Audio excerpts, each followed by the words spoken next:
আল্লাহ রাব্বুল আলামিন সৃষ্টি জগতের মধ্যে যত প্রাণী সৃষ্টি করেছেন,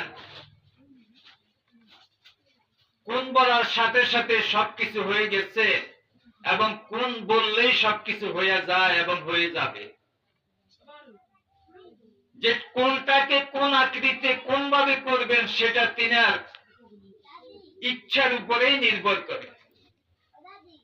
তো সে আল্লাহ রাব্বুল আলামিন তিনার ইচ্ছার উপরে রূহটাকে সৃষ্টি করেছেন। কিভাবে সৃষ্টি করেছেন, কেমন করে সৃষ্টি করেছেন, যার রূপরেখা জানার মতো পৃথিবীর জমিনের মধ্যে কোন ব্যক্তির কোন শক্তি আর সাহস নেই। আল্লাহ রাব্বুল আলামিন আমার আপনার ভিতরে যে একটা রূহ সৃষ্টি করে দিয়েছে,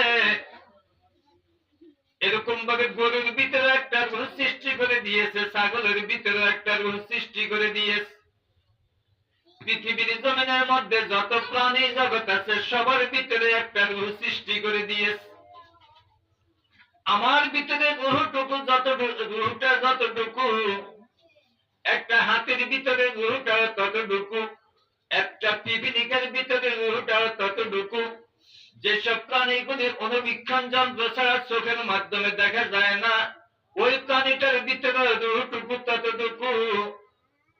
এই রূহটুকু আল্লাহ রাব্বুল আলামিন সৃষ্টি করার পরে যখন মানুষ রূপী বডির ভিতরে ওই রূহটুকু ঢুকাইয়া দেয়, ওই ব্যক্তি মানুষ হিসেবে দুনিয়ার মধ্যে পরিচিতি লাভ করে।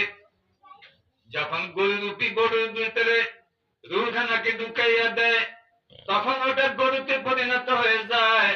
ছাগল রূপী বডির ভিতরে যখন রূহটা ঢুকাইয়া দেয়, তখন ওই যে বস্তুটা, ওই জানোয়ারটা ছাগল রূপে পরিণত হয়ে যায়। এমনি ভাবে দুনিয়ার জমিনের মধ্যে যেই জাতের যেই বডি সৃষ্টি করা হয়েছে, ওই বডির ভিতরে যখন রূহটা ঢুকাইয়া দেয়, ওই রূহটা ওই জানোয়ার নামে, ওই বস্তুর নামে পরিচিত হয়ে যায়।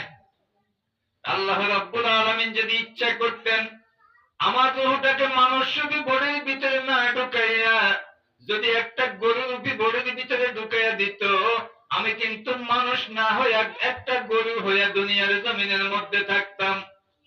আমার রূহটা যদি একটা ছাগলের ভিতরে ঢুকাইয়া দেওয়া হইতো, আমি কিন্তু মানুষ না হইয়া ওই মুহূর্তে একটা ছাগল হিসাবে দুনিয়ার জমিনের মধ্যে চলতে থাকতাম।